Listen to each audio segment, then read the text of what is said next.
인생 2막 매주 여러분께 들려드리는 진짜 인생 역전 이야기. 시작하기 전 딱 3초만 투자해주세요. 구독 버튼 꾹, 좋아요 버튼 꾹, 그리고 알림 설정까지. 여러분의 작은 응원이 더 좋은 이야기를 만듭니다. 자, 그럼 오늘의 주인공을 만나볼까요? 68년을 살면서 처음으로 제 손이 떨리는 것을 느꼈습니다. 감천문화마을 한옥의 대청마루에 앉아 찻잔을 들어 올리는데 손목에 힘이 들어가지 않았습니다. 며느리 민지가 정성스럽게 끓여준 한약이었습니다. 어제도 마셨고 그제도 마셨습니다. 하지만 오늘따라 찻잔이 유난히 무겁게 느껴졌습니다. 어머님, 괜찮으세요? 목소리는 여느 때처럼 다정하게 냈습니다. 시어머니는 고개를 들어 저를 바라봤습니다. 단정한 옷차림에 화사한 미소를 지었지만 속으로는 조바심이 났습니다. 한약을 거부하시면 어떡하지? 계획이 틀어지면 안 되는데. 민지의 눈빛을 봤습니다. 뭔가 차가운 것이 느껴졌습니다. 착각일 것입니다. 저는 그렇게 생각하며 한약을 입에 댔습니다. 고마워요. 덕분에 몸이 좋아지는 것 같아요. 거짓말이었습니다. 몸은 좋아지지 않았습니다. 오히려 이상한 증상들이 나타났습니다. 아침에 한약을 마시면 오후엔 온몸이 나른해졌습니다. 어제 저녁에 무엇을 먹었는지 기억나지 않았습니다. 경로당 가는 길을 헷갈렸습니다. 평생 외우고 있던 숍, 녹턴의 악보가 갑자기 떠오르지 않았습니다. 한솔은 찻잔을 내려놓고 창밖을 바라봤다. 10월의 부산은 아름다웠다. 감천문화마을의 알록달록한 지붕들이 햇살 아래 반짝였고 멀리 바다가 푸르게 빛났다. 이 한옥은 남편과 함께 30년을 모아 마련한 집이었다. 남편이 세상을 떠난 지 3년이 흘렀지만 이 집에는 여전히 그의 온기가 남아 있었다. 어머님, 오늘은 시장 가지 마세요. 제가 장 볼게요. 계속 집에 계셔야 합니다. 밖에 나가시면 누군가 이상한 점을 눈치챌 수도 있으니까요. 고개를 저었습니다. 아니에요. 나는 괜찮아요. 시장 가는 게 내 유일한 낙인데. 그래도 어머님, 요즘 깜빡깜빡 하시잖아요. 위험해요. 대답하지 않았습니다. 깜빡깜빡한다는 말이 가슴에 박혔습니다. 자신은 정말 늙어가고 있는 걸까요? 정신이 귀어지고 있는 걸까요? 저는 제 손을 내려다봤습니다. 68년간 피아노 건반을 누르고 제자들의 손을 잡아주고 남편의 손을 맞잡았던 손이었습니다. 그 손이 이제는 찻잔조차 제대로 들지 못합니다. 한솔의 인생은 음악과 함께였다.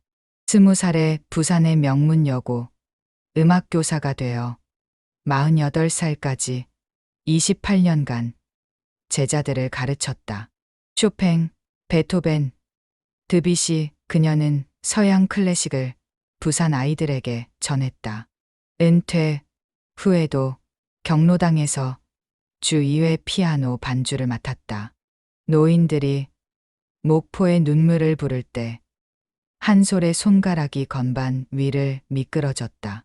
그런 그녀가 지금은 한약 한 잔도 제대로 들지 못하고 있다. 2달 전 아들 준혁이 찾아왔을 때만 해도 기뻤습니다. 외아들은 서울에서 IT 회사를 운영하며 바쁘게 살았습니다. 1년의 명절 때나 얼굴을 보던 아들이 갑자기 말했습니다. 어머니 혼자 계시면 위험해요. 저희가 내려와서 모실게요. 반가웠습니다. 넓은 한옥에 혼자 사는 것이 쓸쓸했으니까요. 하지만 며느리 민지가 한약을 지어주기 시작하면서 이상한 일들이 벌어졌습니다. 처음엔 고마웠습니다. 어머님, 건강 챙겨드릴게요. 다정한 말이었습니다. 그런데 한약을 마실수록 몸이 이상해졌습니다. 머리가 멍해지고 기억이 흐려지고 몸이 무거워졌습니다. 며느리를 의심하고 싶지 않았습니다. 민지는 전직 간호사였습니다. 의료 지식이 있는 사람이 시어머니를 해칠 리 없었습니다. 하지만 본능적으로 무언가 잘못되고 있다는 느낌을 지울 수 없었습니다. 오후가 되자 한솔은 민지의 만류를 뿌리치고 외출했다. 자갈치 시장까지는 걸어서 20분 거리였다. 한솔은 골목길을 천천히 걸었다. 단풍잎이 바람에 흩날렸다. 멀리서 갈매기 울음소리가 들렸다.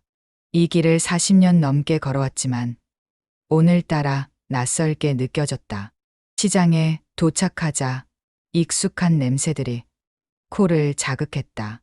비린내, 마늘 냄새, 튀김 기름 냄새가 뒤섞였다. 한솔은 최영자의 건어물 가게로 향했다. 영자는 한솔과 같은 나이의 친구였다. 40년간 이 시장을 지켜온 사람이었다. 한솔아, 오랜만이네. 요즘 안 보이더라. 반갑게 손을 흔들었습니다. 가게 앞 플라스틱 의자에 앉았습니다. 며느리가 시장 가지 말래요. 위험하대요. 위험. 뭐가 위험해? 우리 나이에 시장도 못 나와? 대답 대신 쓴웃음을 지었습니다. 영자는 제 얼굴을 자세히 들여다봤습니다. 한솔아, 안색이 안 좋다. 무슨 일 있어? 망설였습니다. 말해야 할까요? 며느리를 의심한다는 게 죄책감으로 다가왔습니다. 하지만 영자의 걱정스러운 눈빛을 보자 입이 열렸습니다. 며느리가 한약을 지어줘요. 건강에 좋다고. 근데 그거 먹으면 몸이 이상해요. 표정이 굳어졌습니다. 한솔의 손을 꽉 잡았습니다. 한솔아, 조심해. 요즘 그런 사람들이 많다더라. 무슨 소리예요? 노인들 재산 노리는 사람들 말이야. 우리 조카도 그렇게 당했어. 숨이 막혔습니다. 영자의 목소리가 낮아졌습니다. 한약이 정말 한약인지 확인해봐. 그리고 조심해, 한솔아. 한솔은 집으로 돌아오는 길 내내 영자의 말을 되새겼다. 설마 하는 생각과 혹시 하는 두려움이 교차했다. 한옥 대문을 열고 들어서자 민지가 현관에 서 있었다. 어머님, 어디 갔다 오세요? 걱정했잖아요. 목소리는 여전히 다정했습니다. 하지만 속으로는 불안했습니다. 어머님이 누구를 만났을까?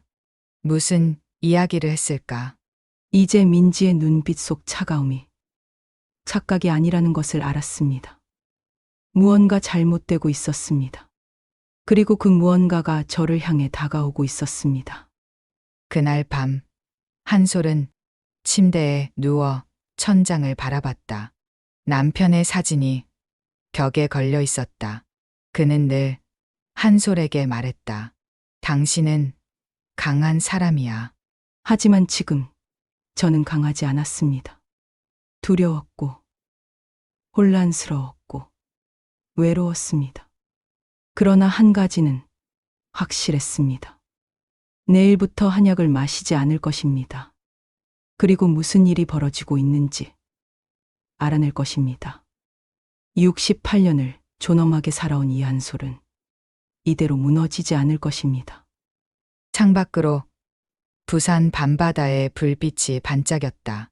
멀리서 배의 기적 소리가 들렸다. 한솔은 눈을 감았다. 내일은 새로운 하루가 시작될 것이다. 그리고 그 하루가 자신의 운명을 바꿀 것이다. 다음 날 아침, 평소보다 일찍 일어났습니다. 창문을 열자 10월의 선선한 바람이 방 안으로 들어왔습니다. 머리가 맑았습니다. 어제 저녁 한약을 마시지 않았기 때문입니다. 저는 제 손을 펼쳐봤습니다. 떨림이 없었습니다. 이상했습니다. 분명 어제까지만 해도 손에 힘이 없었는데 오늘은 멀쩡했습니다. 조심스럽게 거실로 나갔습니다. 민지가 부엌에서 아침 준비를 하고 있었습니다. 도마 위에서 칼질 소리가 규칙적으로 들렸습니다. 저는 식탁에 앉아 며느리의 뒷모습을 바라봤습니다. 단정한 앞치마, 깔끔하게 묶은 머리, 능숙한 손놀림. 겉으로 보기엔 완벽한 며느리였습니다. 시어머니가 거실로 나오는 기척이 들렸습니다. 평소보다 일찍 일어나셨네요. 칼질하던 손을 멈추고 돌아섰습니다. 어머님, 일찍 일어나셨네요. 잘 주무셨어요? 밝은 목소리를 유지했습니다. 아무 일도 없는 것처럼. 고개를 끄덕였습니다. 잘 잤어요. 오늘도 한약 드셔야죠. 제가 지금 데우고 있어요. 계획대로 진행되어야 합니다. 다음 주면 병원 예약도 되어 있고 모든 게 준비되어 있으니까요. 가슴이 철렁했습니다. 한약. 어제 영자의 경고가 떠올랐습니다. 애써 평온한 표정을 지었습니다. 고마워요. 그런데 민지야, 그 한약은 어디서 지은 거예요? 순간 손이 멈칫했습니다. 왜 갑자기 그런 걸 물으시는 걸까요? 남포동에 있는 한의원이에요. 어머님 몸에 맞춰서 특별히 지었어요. 한의원. 이름이 뭐죠? 머릿속이 하얗게 비었습니다. 한의원 이름. 그런 건 없는데. 급하게 생각해냈습니다. 보아당이에요. 왜 그러세요? 아니에요. 좋은 약 지어주니까 고마워서요. 민지의 짧은 망설임을 놓치지 않았습니다. 뭔가 숨기고 있었습니다. 다시 웃었습니다. 하지만 가슴이 두근거렸습니다. 어머님이 의심하기 시작한 걸까요? 아침 식사 후 민지가 한약을 가져왔다. 작은 종이컵에 담긴 갈색 액체였다. 한솔은 컵을 받아들었다. 천천히 드세요, 어머님. 시어머니 앞에 앉아 지켜봤습니다. 확실히 드시는 걸 확인해야 합니다. 컵을 입에 댔습니다. 쓴맛이 혀끝을 자극했습니다. 한 모금 마시는 척하고 입안에만 머금었습니다. 민지가 부엌으로 돌아가자 재빨리 화분에 액체를 부었습니다. 거실 한쪽에 있는 고무나무 화분이었습니다. 며칠만 이렇게 하면 될 것입니다. 민지를 속이는 게 마음에 걸렸지만 지금은 제 몸을 지키는 게 먼저였습니다. 부엌에서 설거지를 하면서도 신경이 곤두섰습니다. 어머님의 기척을 살폈습니다. 뭔가 달라졌습니다. 평소 같으면 벌써 졸음이 오셔야 하는데 오늘은 거실에서 책을 읽고 계시는 것 같았습니다. 오후가 되자 다시 외출 준비를 했습니다. 민지가 거실에서 일어섰습니다. 어머님, 또 나가세요? 목소리에 긴장이 묻어났습니다. 시장 좀 다녀올게요. 제가 갈게요. 어머님은 쉬세요. 막아야 합니다. 누구를 만날지 모르니까요. 아니에요. 내가 직접 보고 사야 해요. 목소리가 평소보다 단호했습니다. 어머님, 요즘 자꾸 나가시면 안 돼요. 위험하잖아요. 나는 멀쩡해요. 어제도 경로당 가는 길 헷갈리셨잖아요. 거짓말이었습니다. 하지만 어머님을 막으려면 어쩔 수 없었습니다. 숨이 막혔습니다. 저는 그런 말을 한 적이 없었습니다. 언제 민지에게 그런 이야기를 했을까요? 아니면 민지가 지어낸 말일까요? 며느리를 똑바로 바라봤습니다. 나는 길을 잃은 적 없어요. 어머님, 기억 안 나시는 거예요. 그게 문제예요. 목소리를 차갑게 만들었습니다. 더 이상 물러설 수 없었습니다. 더 이상 대꾸하지 않고 현관문을 열었습니다. 뒤에서 민지의 시선이 따가웠지만 뒤돌아보지 않았습니다. 자갈치 시장으로 가는 길.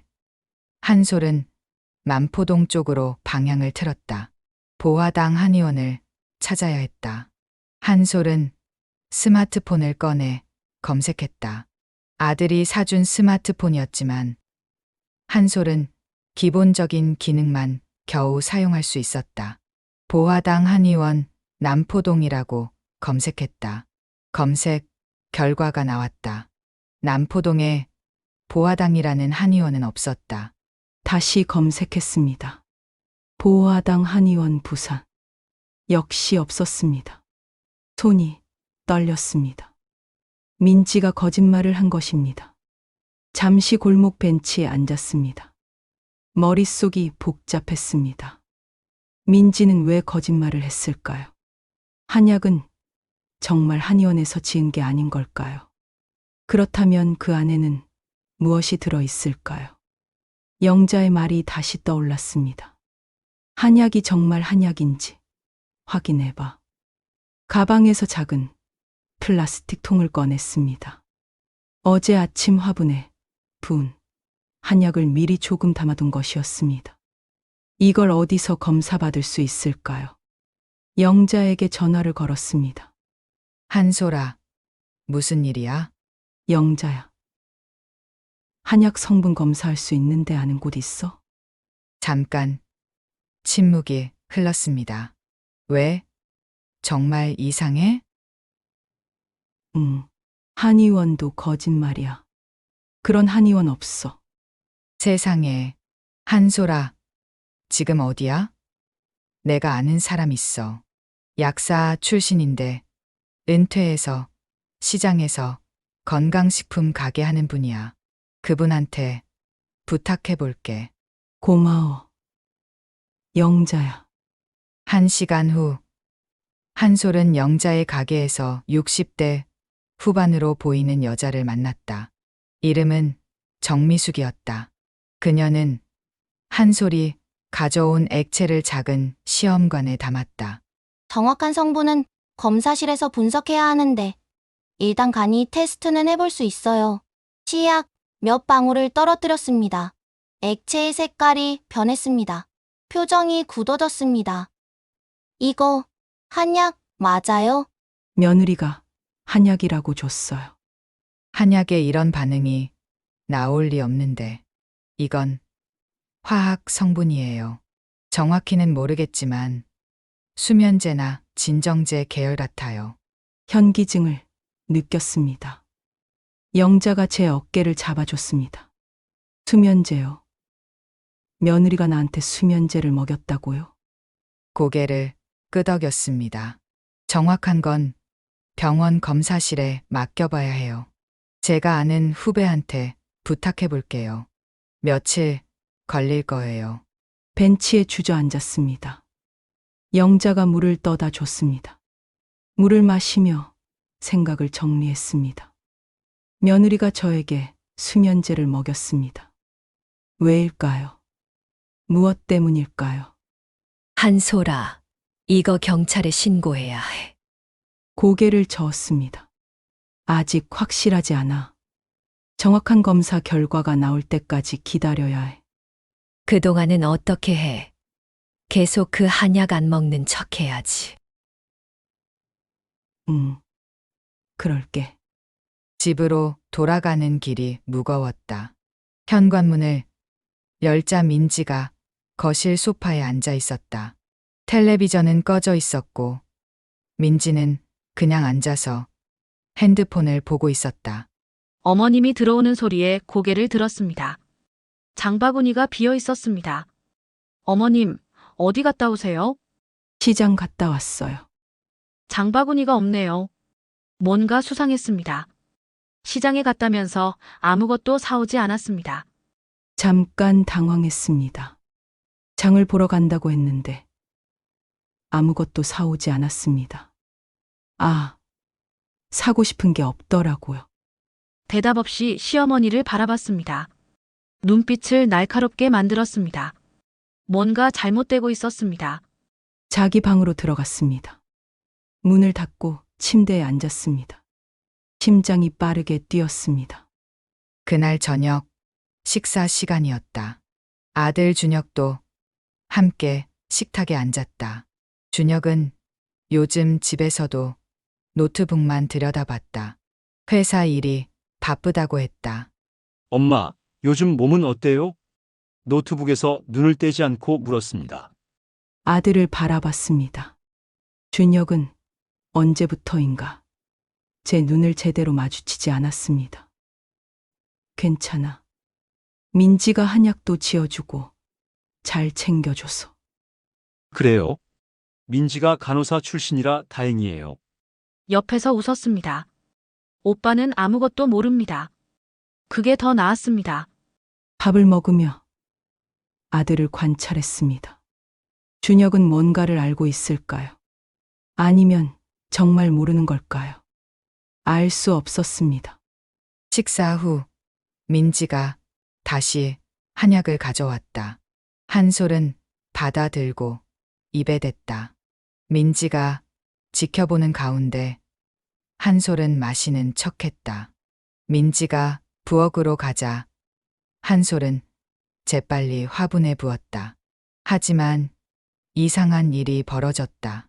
한솔이 화분 쪽으로 몸을 돌렸을 때 민지가 부엌 문틈에서 이쪽을 보고 있었다. 눈이 마주쳤다. 어머님이 화분에 한약을 버리는 걸 봤습니다. 얼어붙었습니다. 어머님이 알고 계신 겁니다. 얼굴에서 미소가 사라졌습니다. 아무 말 없이 부엌으로 들어갔습니다. 얼어붙었습니다. 민지가 의심하기 시작했다는 것을. 그날 밤 한솔은 잠들 수 없었다. 창밖으로 부산 밤바다의 불빛이 보였다. 한솔은 남편의 사진을 바라봤다. 남편이 살아있었다면 이런 일이 벌어졌을까? 아니, 남편이 있었다면 아들 부부가 이사 오지도 않았을 것이다. 한솔은 혼자였다. 하지만 포기할 수 없었다. 영자가 있었고 정미숙이 도와주겠다고 했다. 검사 결과가 나오면 경찰에 신고할 수 있었다. 새벽 2시. 화장실에 가려고 방문을 열었습니다. 거실이 어두웠습니다. 화장실로 가는 길에 아들 방 앞을 지나쳤습니다. 문틈으로 불빛이 새어 나왔습니다. 목소리가 들렸습니다. 오빠, 어머님이 눈치챈 것 같아. 오늘 한약 안 드셨어. 숨을 죽이고 문 앞에 섰습니다. 그럼 어떻게 해? 원래 계획대로 진행할 수 있어. 가슴이 철렁 내려앉았습니다. 아들도 알고 있었습니다. 일단 병원 예약은 해놨어. 다음 주에 모시고 가서 진단서 받으면 돼. 진단서? 무슨 진단서? 치매 진단서. 그거 있어야 후견인 신청하고 집 처리할 수 있잖아. 귀를 의심했습니다. 치매 진단서, 후견인, 집 처리. 모든 게 계획된 일이었습니다. 민지야, 정말 이래도 돼? 우리 엄마인데. 목소리가 떨렸습니다. 오빠, 우리 빚이 얼마야? 2억이야. 이러지 않으면 우리 끝이야. 그리고 어머님도 혼자 계시는 것보다 요양원이 낫잖아. 그래도 오빠가 결정해. 어머니 택할래? 우리 인생 택할래? 침묵이 흘렀다. 알겠어. 계획대로 해. 비틀거리며 자기 방으로 돌아왔습니다. 문을 닫고 침대에 주저앉았습니다. 눈물이 나지 않았습니다. 너무 큰 충격에 눈물조차 나오지 않았습니다. 아들이 저를 배신했습니다. 며느리와 함께 저를 치매 환자로 만들어 요양원에 보내고 집을 팔려고 했습니다. 2억의 빚 때문에 68년을 함께한 어머니보다 돈이 더 중요했습니다. 떨리는 손으로 핸드폰을 집어 들었습니다. 영자에게 문자를 보냈습니다. 영자야, 내일 아침 꼭 만나야 해. 급해. 핸드폰을 내려놓고 창밖을 바라봤습니다. 동이 트기 시작했습니다. 새로운 날이 밝아오고 있었습니다. 하지만 제게는 가장 어두운 날이었습니다. 그래도 한 가지는 분명했습니다. 이대로 당하지 않을 것입니다. 아들과 며느리의 계획을 막아야 했습니다. 어떻게든 주먹을 쥐었습니다. 싸움이 시작되었습니다. 방 안에서 핸드폰을 내려놓았습니다. 오빠는 벌써 잠들었습니다. 저는 천장을 바라봤습니다. 미안하지 않은 건 아니었습니다. 하지만 선택의 여지가 없었습니다. 사채업자들이 매일 전화를 했습니다. 2억. 갚지 못하면 우리 인생이 끝이었습니다. 어머님은 혼자 사시기엔 너무 크고 좋은 집에 계셨습니다. 요양원이 더 안전할 거라고 스스로를 설득했습니다. 하지만 가슴 한구석이 무거웠습니다. 새벽 5시. 한숨도 자지 못했습니다. 창밖으로 부산 항구의 첫 배들이 출항하는 소리가 들렸습니다. 침대에서 일어나 옷을 갈아입었습니다. 손이 떨렸지만 단추를 끼워야 했습니다.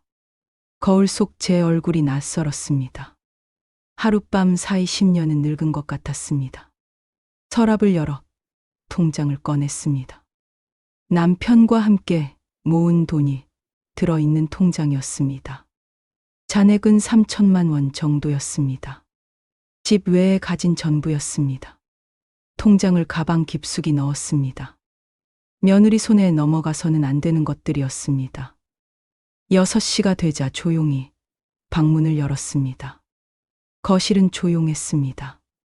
아들 부부는 아직 자고 있었습니다. 현관으로 향했습니다. 신발을 신는데 뒤에서 소리가 났습니다. 어머님이 현관에서 신발을 신는 소리에 잠에서 깼습니다. 시계를 봤습니다. 새벽 6시. 재빨리 일어나 잠옷 차림으로 복도로 나갔습니다. 어머님, 이렇게 일찍 어디 가세요? 돌아봤습니다. 민지가 잠옷 차림으로 복도에 서 있었습니다. 머리는 흐트러졌지만 눈빛은 날카로웠습니다. 산책 좀 하려고요. 이른 아침에요? 위험해요. 막아야 합니다. 어디로 가시는지 알 수 없었습니다. 괜찮아요. 곧 올게요. 서둘러 문을 열고 나갔습니다. 뒤에서 민지가 뭐라고 말했지만 듣지 않았습니다. 계단을 내려가는 발걸음이 빨랐습니다. 어머님이 나가는 뒷모습을 봤습니다. 가방을 들고 계셨습니다. 단순한 산책이 아니었습니다. 오빠를 깨워야 할까 생각했지만 일단 지켜보기로 했습니다. 창문으로 어머님이 골목을 빠져나가는 모습이 보였습니다. 핸드폰을 들었습니다. 강태식에게 전화를 걸었습니다. 어머님이 눈치챈 것 같아요. 계획을 앞당겨야 할 것 같은데요. 자갈치 시장은 새벽부터 분주했다. 상인들이 물건을 내놓고 있었고 갈매기들이 선창가를 날아다녔다. 한솔은 영자의 가게로 향했다. 영자는 벌써 가게 문을 열고 멸치를 정리하고 있었다. 한솔아. 손을 흔들었습니다. 한솔이 가게 안으로 들어왔습니다. 얼굴을 보고 깜짝 놀랐습니다. 야, 안색이 왜 이래? 무슨 일 있어? 가방에서 핸드폰을 꺼냈습니다. 녹음 기능을 찾아 어젯밤 몰래 녹음한 파일을 재생했습니다. 아들과 며느리의 대화가 흘러나왔습니다. 치매 진단서 받아서 구견인 신청하고 집 처리하자. 얼굴이 굳어졌습니다. 녹음이 끝나자 한솔의 손을 꽉 잡았습니다. 세상에, 진짜였어? 다음 주에 날 병원에 데려가려고 해. 한솔아, 이거 경찰에 신고해야 해. 지금 당장. 증거가 있어. 녹음만으로 부족할 거야. 한약 검사 결과도 아직 안 나왔고. 잠시 생각하더니 핸드폰을 꺼냈습니다. 내가 아는 사람한테 연락해 볼게. 은퇴한 검사님이야. 지금 무료 법률 상담하시는데 도움받을 수 있을 거야. 1시간 후, 한솔은 남포동의 작은 사무실에 앉아 있었다. 60대 중반의 남자가 한솔 맞은편에 앉았다. 이름은 박동수였다. 부산지검에서 30년 일한 검사 출신이었다. 녹음 파일 잘 들었습니다. 서류를 보며 말했습니다. 솔직히 말씀드리면 어렵습니다. 녹음은 불법 도청으로 증거 능력이 없을 수 있습니다. 그리고 아직 실제 범죄가 일어나지 않았습니다. 계획만 있는 상태죠. 얼굴이 어두워졌습니다. 하지만 한약 성분 검사 결과가 나오면 다릅니다. 수면제가 검출되면 상해죄로 신고할 수 있습니다. 그리고 며느리와 조직의 연결고리를 찾아야 합니다. 조직이요? 요즘 이런 범죄는 대부분 조직적입니다. 혼자서는 가짜 진단서를 만들 수 없거든요. 의사, 변호사, 요양원이 한 팀입니다. 숨이 막혔습니다. 상황이 생각보다 심각했습니다. 그럼 어떡하죠? 일단 증거를 더 모아야 합니다. 며느리가 누구와 만나는지, 어떤 계획을 세우는지 파악해야 합니다. 제가 아는 형사한테 연락해 볼게요. 사무실을 나와 골목을 걸었습니다. 머릿속이 복잡했습니다. 증거를 모으라니. 어떻게 모아야 할까요? 며느리를 감시해야 할까요? 68년을 살면서 이런 일은 처음이었습니다. 점심때쯤 한솔은 집으로 돌아갔다. 문을 열자 민지가 거실에 앉아 있었다. 텔레비전은 꺼져 있었고 민지는 그냥 기다리고 있었다. 어머님이 들어오는 소리를 듣고 일어섰습니다. 어머님, 어디 갔다 오세요? 아침도 안 드시고. 산책했어요. 4시간이나요? 목소리를 차갑게 만들었습니다. 어머님이 어디서 무엇을 했는지 알아야 했습니다. 대답하지 않고 자기 방으로 가려고 했습니다. 어머님, 잠깐만요. 일어섰습니다. 다음 주 수요일에 병원 예약했어요. 건강검진 받으셔야죠. 나는 안 가요. 어머님, 꼭 가셔야 해요. 요즘 깜빡깜빡 하시잖아요. 나는 멀쩡하다고요. 목소리가 높아졌습니다. 한 걸음 다가갔습니다. 어머님, 왜 이러세요? 한약도 안 드시고 병원도 거부하시고 제가 뭘 잘못했어요? 당신이 뭘 하는지 나는 알아요. 얼굴이 굳어졌습니다. 무슨 말씀이세요? 한약에 뭘 넣었어요? 어머님, 정말 이상하세요. 병원 가셔야겠어요. 핸드폰을 꺼냈습니다. 강태식에게 전화하려고 했습니다. 민지의 손에서 핸드폰을 빼앗으려 했습니다. 두 사람이 실랑이를 벌였습니다. 그때 현관문이 열렸습니다. 뭐 하는 거예요? 회사에서 돌아왔습니다. 엄마와 아내가 실랑이를 벌이고 있었습니다. 울먹이기 시작했습니다. 오빠, 어머님이 자꾸 이상한 말씀 하세요. 제가 한약에 뭘 넣었대요. 엄마를 바라봤습니다. 엄마, 무슨 일이에요? 아들을 똑바로 바라봤습니다. 아들의 눈빛이 흔들렸습니다. 너도 알고 있지? 뭐요? 민지가 나한테 수면제 먹였어. 너희가 나를 치매 환자로 만들어서 요양원에 보내고 집을 팔려는 거 다 알아. 얼굴이 창백해졌습니다. 민지가 제 팔을 잡았습니다. 오빠, 어머님 정말 이상해요. 병원 가셔야 해요. 목소리가 떨렸습니다. 엄마, 진정하세요. 누가 그런 소리를 했어요? 웃었습니다. 슬픈 웃음이었습니다. 너희 대화 들었어. 어젯밤에. 침묵이 흘렀다. 민지와 준혁이 눈을 마주쳤다. 한 걸음 물러섰습니다. 엄마, 그게 됐어. 변명하지 마. 방으로 들어가 문을 닫았습니다. 오빠를 쳐다봤습니다. 오빠, 이제 어떻게 해? 어머님이 다 아셔. 주저앉았습니다. 모르겠어. 우리가 너무 심한 짓을 한 건가? 지금 그런 소리 할 때야?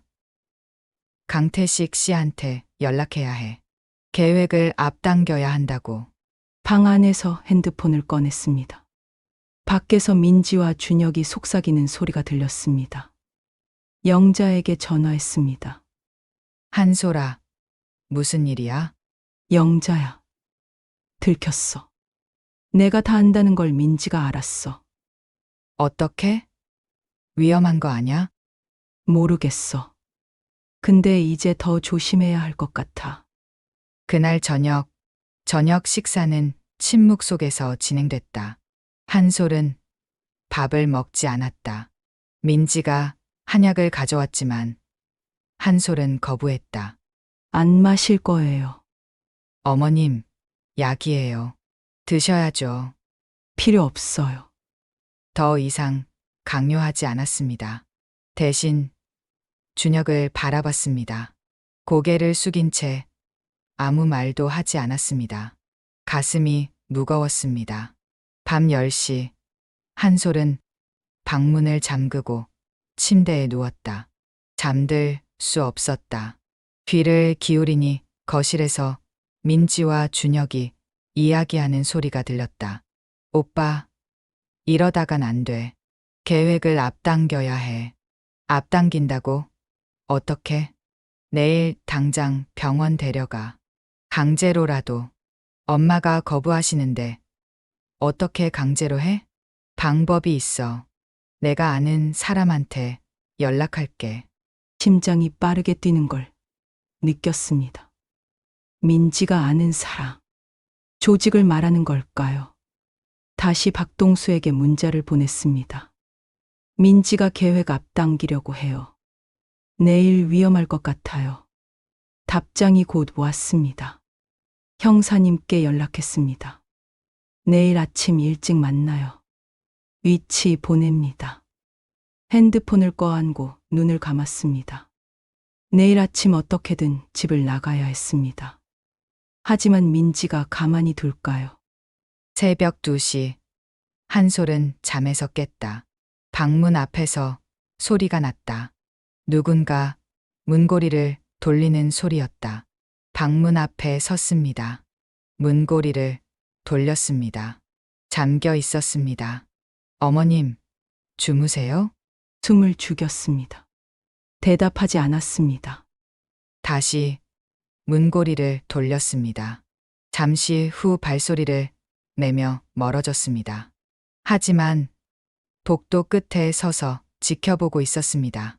일어나 창문 쪽으로 갔습니다. 한옥의 창문은 옛날 방식이었습니다. 열 수는 있지만 밖으로 나가기엔 높았습니다. 아래를 내려다봤습니다. 마당까지는 2미터 정도였습니다.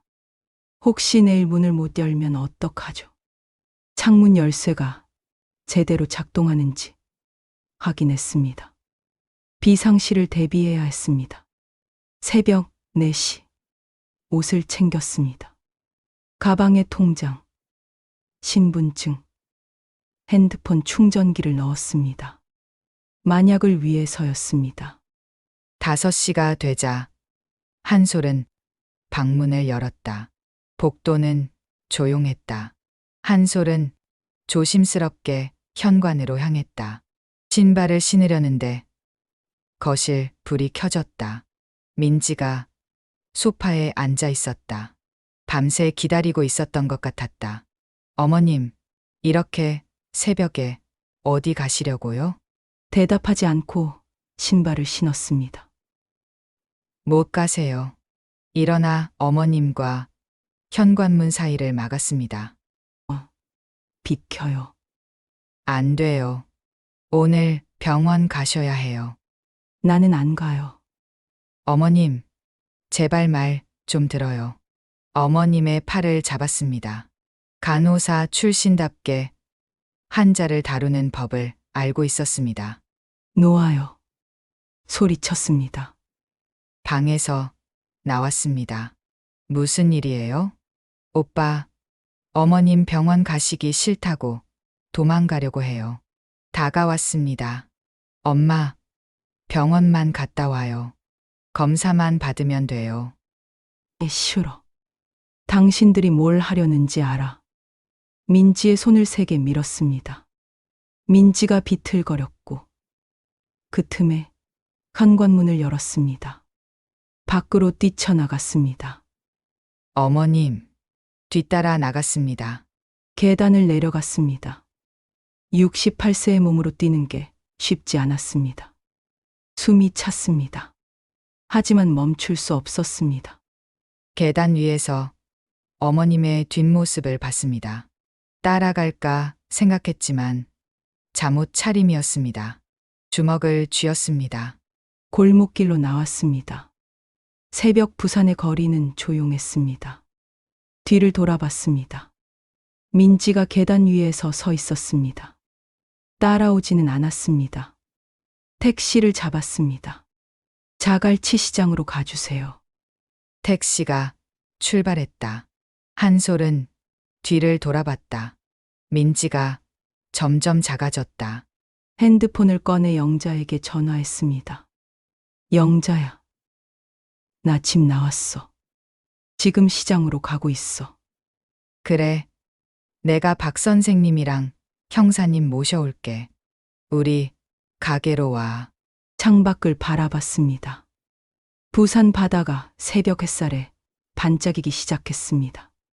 집을 나왔습니다. 68년을 산 집이었고 남편과의 추억이 담긴 집이었습니다. 하지만 이제 그 집은 더 이상 안전하지 않았습니다. 주먹을 쥐었습니다. 도망친 게 아니었습니다. 싸우기 위해 나온 것이었습니다. 어떻게 싸워야 할지는 몰랐습니다.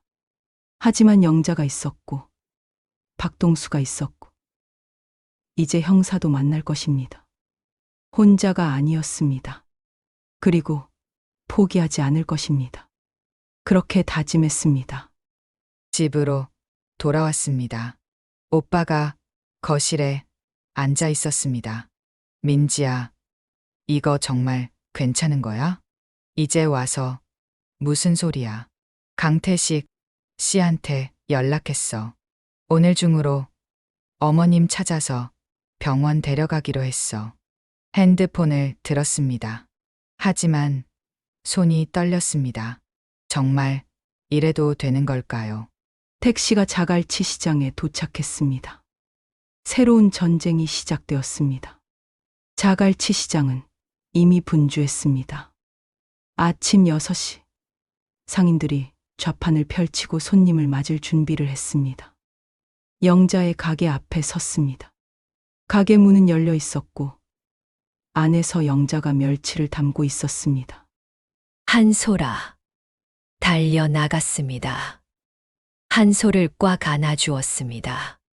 괜찮아? 다친 데 없어. 그제야 긴장이 풀렸습니다.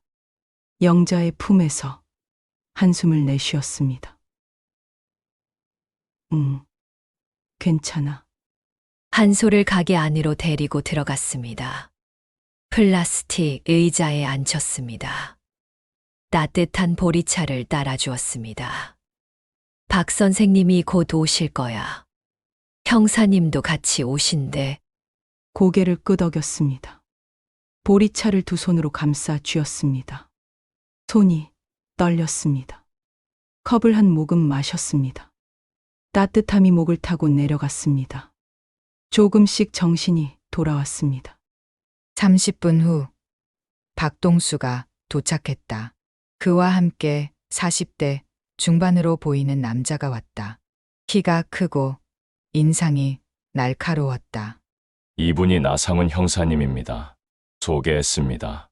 한솔에게 명함을 건넸습니다. 처음 뵙겠습니다. 박동수 선배님께 이야기 들었습니다. 한솔 맞은편에 앉았습니다. 가방에서 핸드폰을 꺼냈습니다. 이게 녹음한 거예요. 며느리랑 아들이 나눈 대화입니다. 녹음을 들었습니다. 표정이 굳어졌습니다. 녹음이 끝나자 말했습니다. 전형적인 수법입니다. 요즘 이런 범죄가 급증하고 있어요. 잡을 수 있어요? 증거가 더 필요합니다. 특히 며느리가 조직과 연결된 증거가 있어야 해요. 노트를 꺼냈습니다.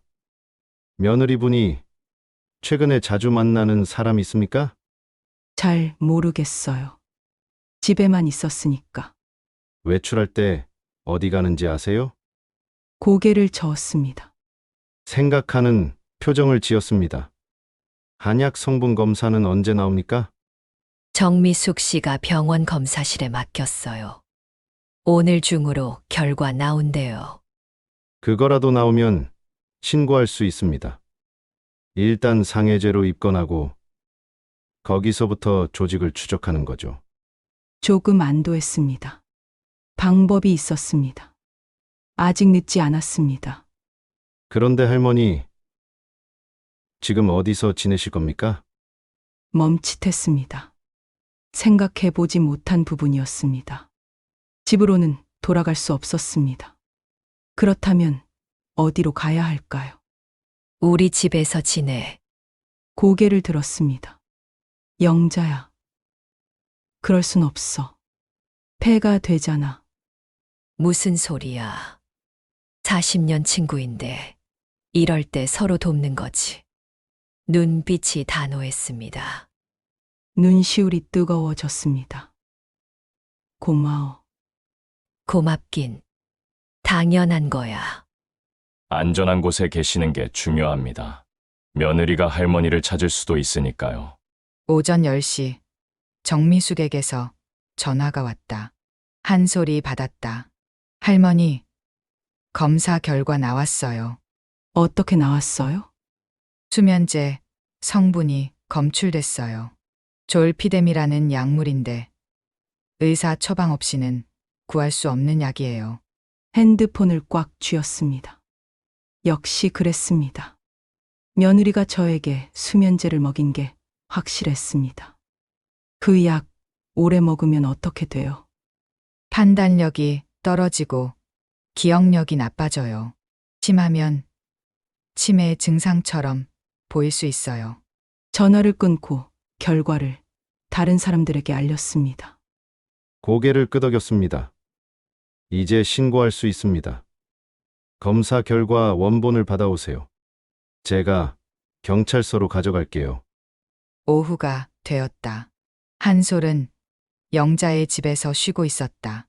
영자는 혼자 살았다. 남편과 사별한 지 10년이 넘었다. 아들은 서울에서 살았다. 한솔아, 좀 자.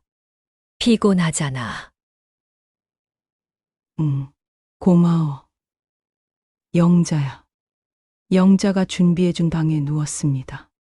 피곤했지만 잠이 오지 않았습니다. 천장을 바라보며 생각했습니다. 앞으로 어떻게 될까요? 집은 되찾을 수 있을까요? 아들과 며느리는 어떻게 될까요? 핸드폰이 울렸습니다. 준혁이었습니다. 잠시 망설이다가 받았습니다. 엄마, 어디 계세요? 목소리가 떨렸습니다. 대답하지 않았습니다. 엄마, 제발 집으로 와요. 우리 이야기 좀 해요. 할 이야기 없어. 엄마, 미안해요. 제가 잘못했어요. 코끝이 찡했습니다. 하지만 눈물을 참았습니다. 넌 선택했어. 어머니보다 돈을 택했잖아. 엄마, 이제 경찰이 알아. 며느리가 나한테 수면제 먹인 거. 다 증거 있어. 전화기 너머로 침묵이 흘렀습니다. 한숨을 쉬었습니다. 엄마, 정말 미안해요. 전화를 끊었습니다. 핸드폰을 내려놓고 눈을 감았습니다. 눈물이 흘렀습니다. 참았던 눈물이 터져 나왔습니다. 저녁 때 나상훈에게서 전화가 왔다. 할머니, 신고 접수했습니다. 내일 며느리를 조사할 겁니다. 고맙습니다. 그리고 며느리 통화 기록을 분석했는데 서울 쪽 번호가 자주 나와요. 추적해 보겠습니다. 조직이에요. 가능성이 높습니다. 조금만 기다려 주세요. 전화를 끊고 영자에게 말했습니다. 경찰이 움직이기 시작했어. 다행이다. 이제 좀 안심이네. 그날 밤 영자와 한솔은 함께 저녁을 먹었다. 영자가 끓인 미역국과 생선구이였다. 단순한 음식이었지만 따뜻했다. 한솔아, 너무 걱정하지 마. 다 잘 될 거야. 영자야. 고마워. 내가 아니었으면 어떻게 했을지 몰라. 무슨 소리야. 친구 좋다는 게 이럴 때 필요한 거지. 숟가락을 내려놓았습니다. 나 혼자라고 생각했어. 남편도 없고, 아들도 날 배신했고. 근데 내가 있더라. 눈시울이 붉어졌습니다. 우리 40년 친구인데 당연한 거야. 이틀 후 나상훈에게서 연락이 왔다. 시장으로 찾아온 나상훈의 표정이 밝았다. 할머니, 좋은 소식입니다. 한솔과 영자, 박동수가 주위로 모였습니다. 며느리 통화 기록 추적했는데 서울에 있는 조직과 연결됐습니다. 강태식이라는 사람인데 노인 대상 범죄 전문입니다. 잡을 수 있어요? 서울 경찰과 협조하고 있습니다. 그리고 며느리가 받은 돈도 추적했습니다. 계좌 이체 기록이 있어요. 가슴이 두근거렸습니다. 증거가 모이고 있었습니다. 며느리는 어떻게 됐어요? 내일 경찰서로 출석 요구했습니다. 조사받아야 해요. 그날 저녁, 영자의 집 마루에 앉아 바다를 바라봤습니다. 부산 바다가 석양에 물들고 있었습니다. 핸드폰을 꺼냈습니다. 사진첩을 열었습니다. 남편과 함께 찍은 사진이 있었습니다. 여보, 나 잘하고 있지? 속삭였습니다. 바람이 불어왔습니다. 남편이 대답하는 것 같았습니다. 며칠 후 박동수에게서 연락이 왔다. 할머니, 기자 한 분이 할머니 이야기에 관심 있대요. 기자요? 예. 부산일보 사회부 기자인데 노인 범죄 전담이래요. 할머니 사건을 취재하고 싶다고 합니다. 망설였습니다. 제 이야기가 신문에 나간다니 부끄러웠습니다.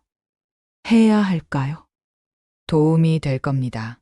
여론이 움직이면 경찰도 더 적극적으로 수사해요. 동의했습니다. 다음 날 젊은 여자 기자가 영자의 가게로 찾아왔다. 이름은 김혜린이었다.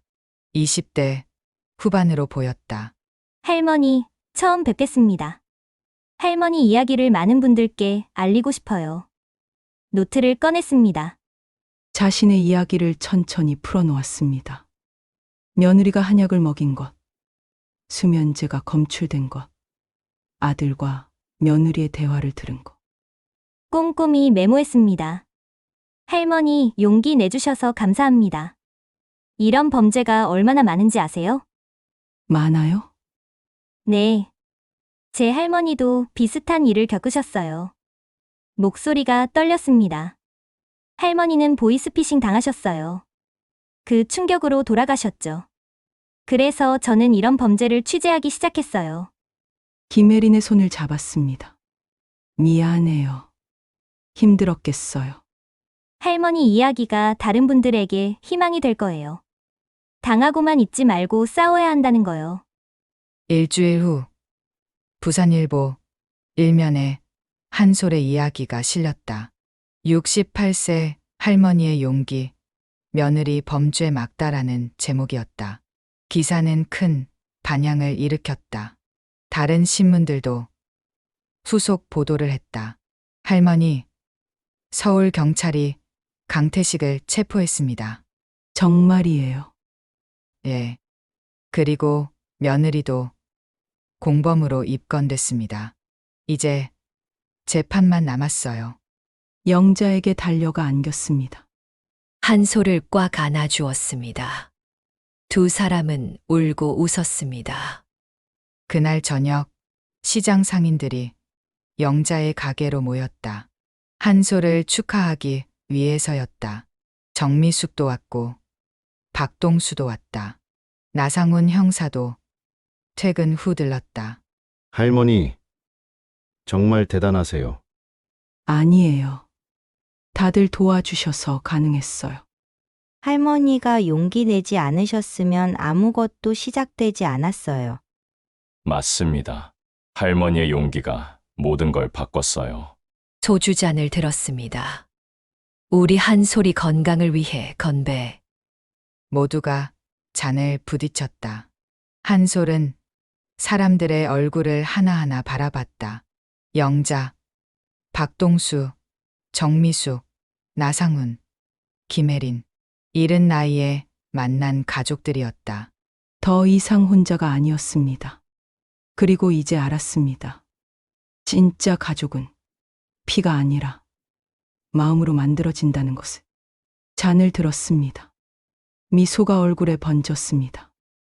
68년, 인생에서 가장 따뜻한 순간이었습니다. 할머니, 제 기사 보셨어요? 댓글이 1000개가 넘었어요. 다들 할머니를 응원해요. 정말이에요. 핸드폰을 보여줬습니다. 여기요. 우리 할머니도 이런 일 당할까봐 걱정이에요. 할머니. 정말 대단하세요. 이런 범죄 엄벌해야 합니다. 다들 이렇게 말씀하세요. 핸드폰 화면을 봤습니다. 눈시울이 뜨거워졌습니다. 모르는 사람들이 저를 응원하고 있었습니다. 한솔아, 내가 혼자가 아니라니까. 우리가 있고 저 사람들도 있어. 고개를 끄덕였습니다. 정말 혼자가 아니었습니다. 할머니, 다음 주에 재판 시작됩니다. 증인으로 출석하셔야 해요. 알겠습니다. 준비할게요. 제가 증인 준비 도와드리겠습니다. 걱정 마세요. 사람들을 바라봤습니다. 한 달 전만 해도 혼자였습니다. 아들에게 배신당하고 며느리에게 속고 집에 갇혀 있었습니다. 하지만 지금은 달랐습니다. 영자, 박동수, 정미숙, 나상훈, 김혜린 모두가 제 편이었습니다. 여러분, 정말 고마워요. 여러분 없었으면 저는 말을 잇지 못했습니다. 눈물이 났습니다. 한솔의 어깨를 안았습니다. 울지 마. 이제 다 끝나가잖아. 고개를 끄덕이며 눈물을 닦았습니다. 행복한 눈물이었습니다. 시장 안에 웃음소리가 가득했다. 한솔은 잔을 들고 다시 한 번 사람들을 바라봤다. 68년을 살면서 가장 따뜻한 밤이었다. 그날 밤, 영자의 집으로 돌아와 침대에 누웠습니다. 창밖으로 부산 밤바다가 보였습니다. 핸드폰을 꺼내 남편 사진을 봤습니다. 여보, 봤어? 나 혼자가 아니야. 좋은 사람들이 이렇게 많아. 당신도 기쁘지? 바람이 창문을 스쳤습니다. 남편이 웃는 것 같았습니다. 눈을 감았습니다. 내일은 재판 준비를 해야 했습니다. 며느리와 아들을 법정에서 마주해야 했습니다. 힘들 것입니다. 하지만 괜찮았습니다. 혼자가 아니니까요. 잠이 들었습니다. 평온한 잠이었습니다. 재판은 한 달 후에 열렸습니다. 부산지방법원 3층 법정이었습니다. 영자와 함께 법정에 들어섰습니다. 방청석에는 박동수, 정미숙, 김혜린 기자가 앉아 있었습니다. 나상훈 형사도 증인석 근처에 서 있었습니다.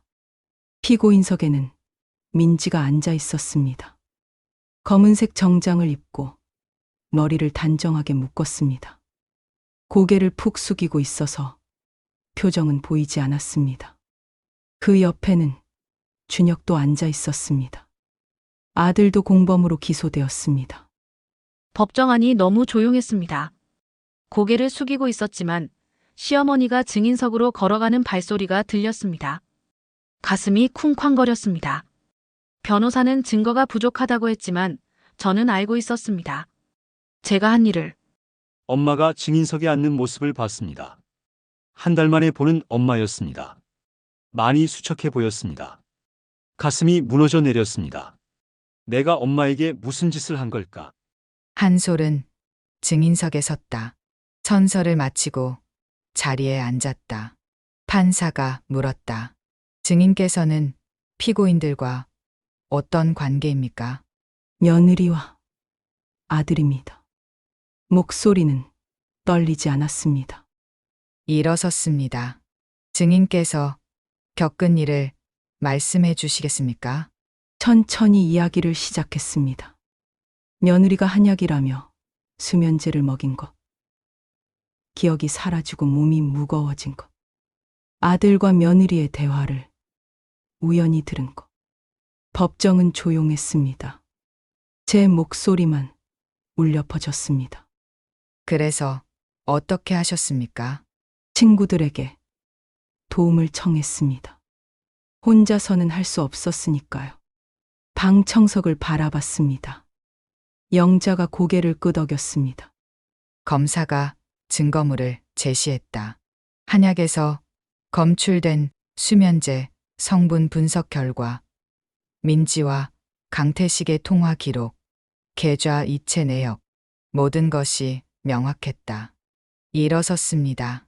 증인께서는 며느리를 용서할 생각이 있습니까? 잠시 침묵했습니다. 민지를 바라봤습니다. 며느리가 고개를 들었습니다. 눈이 마주쳤습니다.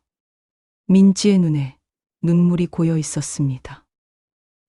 용서는 쉽지 않습니다. 하지만 벌은 받아야 한다고 생각합니다. 시어머니의 말을 들었습니다. 눈물이 흘러내렸습니다. 당연한 말씀이었습니다. 제가 용서받을 자격이 없었습니다. 증언을 마치고 한솔은 증인석에서 내려왔다. 피고인석을 지나칠 때 준혁이 일어섰다. 엄마, 멈춰 섰습니다. 준혁의 눈에도 눈물이 맺혀 있었습니다. 정말 미안해요. 엄마, 대답하지 않았습니다. 그냥 지나쳤습니다. 아직은 아들을 마주할 준비가 되지 않았습니다. 재판이 끝나고 한 달 후 판결이 나왔다. 할머니, 판결 나왔습니다. 며느리는 징역 4년, 아드님은 징역 2년 집행유예 3년입니다. 강태식은 징역 10년이에요. 고맙습니다. 그리고 진명의 이전 시도는 모두 무효 처리됐습니다. 집은 할머니 것입니다. 정말 다행이에요. 피해 회복 신청하시면 됩니다. 며느리가 받은 돈도 돌려받을 수 있어요. 전화를 끊고 창밖을 바라봤습니다. 영자의 집 창문 너머로 부산 바다가 보였습니다. 3개월간 영자 집에서 지냈습니다. 이제 집으로 돌아갈 수 있었습니다. 하지만 망설였습니다. 그 집에 혼자 돌아간다는 게 두려웠습니다. 한솔아, 뭐 생각해? 집에 돌아가야 하는데 무서워. 같이 가줄까? 아니, 혼자 가봐야지. 일어섰습니다. 한솔의 손을 잡았습니다. 필요하면 언제든 와. 여긴 내 집이기도 해. 고마워. 영자야. 오후에 한솔은 감천문 하마을 집으로 향했다. 3개월 만에 보는 집이었다. 대문을 열고 들어섰다. 마당에 낙엽이 쌓여 있었다. 천천히 마루에 올라갔습니다. 거실은 조용했습니다. 먼지가 쌓여 있었습니다. 창문을 열었습니다. 바람이 들어왔습니다. 방을 하나씩 돌아봤습니다. 제 방, 아들이 쓰던 방, 남편의 서재. 모든 게 그대로였습니다. 하지만 뭔가 달랐습니다.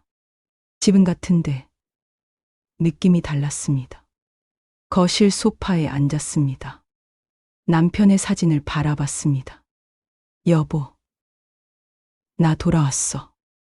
속삭였습니다. 남편이 웃고 있었습니다. 사진 속 남편은 언제나 웃고 있었습니다. 힘들었어. 근데 이겨냈어. 혼자가 아니었어. 눈에 눈물이 맺혔습니다. 이번엔 슬픔이 아니었습니다. 안도였습니다. 저녁 때 초인종이 울렸다. 한솔은 인터폰을 확인했다. 영자였다. 그리고 박동수, 정미숙, 김혜린도 함께였다. 한솔아, 집들이 왔어. 손을 흔들었습니다. 웃으며 문을 열었습니다. 네 사람이 음식을 들고 들어왔습니다. 혼자 있으면 쓸쓸하잖아. 같이 밥 먹자. 고개를 끄덕였습니다. 5사람은 거실 바닥에 둘러앉았다. 영자가 가져온 전, 정미숙이 만든 나물, 박동수가 산 과일, 김혜린이 준비한 케이크. 할머니, 정말 수고 많으셨어요. 아니에요. 다들 도와주셔서 가능했어요. 잔을 들었습니다. 할머니의 용기를 위해 건배. 5잔이 부딪혔다. 사람들의 얼굴을 바라봤습니다. 따뜻한 얼굴들이었습니다. 사실 말이에요. 저는 운이 좋았어요. 영자가 옆에 있었으니까. 도와줄 사람들이 있었으니까. 운이 아니야. 내가 용기를 냈기 때문이야. 도움을 청했기 때문이고. 고개를 끄덕였습니다. 맞는 말이었습니다. 제가 먼저 손을 내밀었습니다. 며칠 후 한솔은 교도소 면회 신청을 했다. 준혁을 만나기 위해서였다. 면회일이 되어 한솔은 교도소로 향했다. 영자가 함께 가주었다. 괜찮겠어. 해야 할 것 같아. 면회실에 들어갔다. 유리창 너머로 준혁이 앉아 있었다. 1달 만에 보는 아들이었다. 준혁은 많이 야위었다. 전화기를 들었습니다. 전화기를 들었습니다. 엄마, 목소리가 떨렸습니다. 왔구나. 고개를 숙였습니다. 정말 미안해요, 엄마. 변명하지 않을게요. 제가 잘못했어요. 엄마를 돈보다 못하게 생각한 거 용서받을 수 없어요. 그냥 정말 미안해요. 울었습니다. 유리창을 바라봤습니다. 아들이 울고 있었습니다. 40년 전 무릎이 까져서 울던 아이가 떠올랐습니다. 준혁아, 네, 엄마.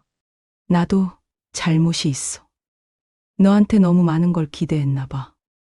내가 힘들다는 걸 몰랐어. 아니에요, 엄마. 엄마 잘못 아니에요. 그래도 미안해. 엄마로서 부족했나 봐. 고개를 저었습니다. 엄마는 최고의 엄마였어요. 제가 배신한 거예요. 한숨을 쉬었습니다. 준혁아, 나는 너를 용서할 거야. 시간이 걸리겠지만. 엄마, 하지만 다시는 이런 일 없어야 해. 알겠지? 네, 엄마. 꼭 그럴게요. 면회 시간이 끝났다. 한솔은 일어섰다. 잘 지내라. 엄마도요. 사랑해요. 대답 대신 고개를 끄덕였습니다.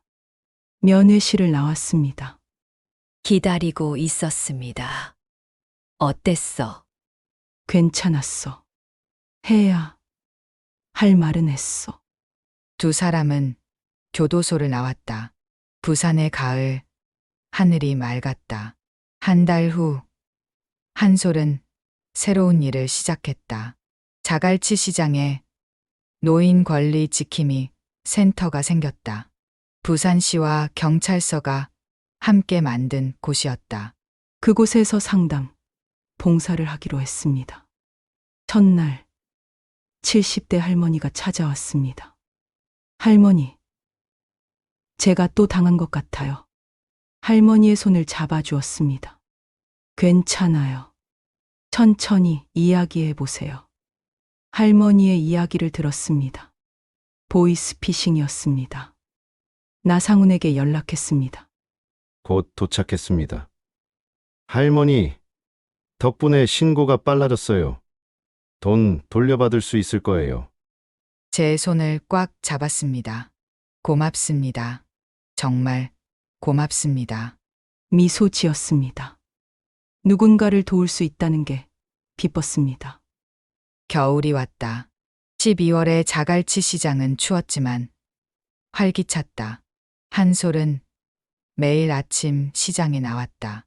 영자의 가게에 들러 차를 마시고 센터에서 상담 봉사를 했다.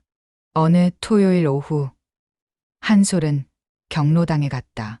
오랜만에 피아노를 치기 위해서였다. 한솔 선생님, 오늘은 뭐 쳐주실 거예요? 오늘은 섬지마기 어때요? 피아노 앞에 앉았습니다. 손가락이 건반 위에 놓였습니다. 떨리지 않았습니다. 연주를 시작했습니다. 노래를 불렀습니다. 파도가 춤추는 저녁이면 함께 불렀습니다. 피아노 소리와 노랫소리가 경로당에 가득 찼습니다. 웃었습니다. 행복했습니다. 연주가 끝나고 한솔은 집으로 돌아왔다. 현관문을 열고 들어섰다. 집은 더 이상 무섭지 않았다. 거실 소파에 앉아 창밖을 바라봤습니다. 부산 바다가 석양에 물들고 있었습니다. 핸드폰이 울렸습니다. 영자였습니다. 한솔아, 내일 우리 집에서 저녁 먹자. 박 선생님이랑 미숙이도 온대. 그래, 갈게. 전화를 끊고 미소 지었습니다. 내일도, 모레도 함께할 사람들이 있었습니다. 남편의 사진을 바라봤습니다. 여보, 나 잘 살고 있어. 혼자가 아니야. 친구들이 있어. 이제는 괜찮아. 창밖으로 별이 빛나기 시작했다. 한솔은 자리에서 일어나 방으로 갔다. 침대에 누워 눈을 감았다. 68년을 살았습니다. 힘든 일도 많았습니다. 하지만 이겨냈습니다. 혼자가 아니었기 때문입니다. 그리고 포기하지 않았기 때문입니다. 내일은 새로운 하루가 시작될 것입니다. 자갈치 시장에 나가고 친구들을 만나고 누군가를 도울 것입니다. 그렇게 하루하루 살아갈 것입니다. 한솔은 잠이 들었다. 평온한 잠이었다. 꿈속에서 남편이 웃고 있었다. 그리고 영자, 박동수, 정미숙, 나상훈, 김혜린도 함께 웃고 있었다. 한솔도 웃었다. 행복한 꿈이었다. 1년 후, 저는 여전히 자갈치 시장에 나갑니다. 센터에서 일주일에 3번 상담을 합니다. 경로당에서 피아노를 칩니다. 영자, 박동수, 미숙 씨, 혜린 씨와 한 달에 한 번 모임을 갖습니다. 준혁에게서 가끔 편지가 옵니다. 잘 지낸다고. 출소하면 제대로 된 아들이 되겠다고. 저는 답장을 씁니다. 짧게. 잘 지내거라. 엄마는 괜찮다. 민지에게서는 연락이 없습니다. 괜찮습니다. 용서는 시간이 필요하니까요. 할머니 이야기를 담은 책이 출간됐습니다. 제목은 자갈치 할매의 반격입니다. 할머니와 함께 쓴 책입니다. 서점에서 베스트셀러가 됐고 많은 노인분들이 용기를 얻었다고 합니다. 한소리는 이제 웃습니다. 진짜 웃음입니다. 시장에서 만날 때마다 밝은 얼굴입니다. 그 모습을 볼 때마다 저도 기쁩니다. 친구를 지켜냈으니까요. 할머니 사건 이후 모인 대상 범죄 신고가 늘었습니다. 할머니가 용기를 주셨기 때문입니다. 저는 여전히 이런 범죄를 추적하고 있습니다. 할머니가 보여주신 용기를 잊지 않으려고 합니다. 한솔 할머니 덕분에 노인권리보호법 개정안이 국회를 통과했습니다. 가족에 의한 재산 편취를 더 엄격하게 처벌하는 법입니다. 한 사람의 용기가 법을 바꿨습니다. 오늘도 저는 자갈치 시장을 걷습니다. 갈매기가 울고 바다 냄새가 나고 아줌마들이 손짓하며 웃습니다. 68년을 살았습니다. 앞으로 얼마나 더 살지 모릅니다. 하지만 괜찮습니다. 남은 날들을 존엄하게 살 것입니다. 친구들과 함께 누군가를 도우며 웃으며 나이 든다는 건 끝이 아니었습니다. 새로운 시작이었습니다. 매일 아침 눈을 뜰 때마다 생각합니다. 오늘도 감사합니다. 혼자가 아니니까요. 부산 자갈치 시장 겨울 아침 68세의 이한솔은 영자의 가게 앞에 선다.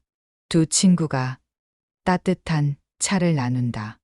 멀리서 박동수가 손을 흔들고 정미숙이 웃으며 다가온다. 김혜린이 카메라를 들고 기록한다. 한솔은 웃는다. 진심으로.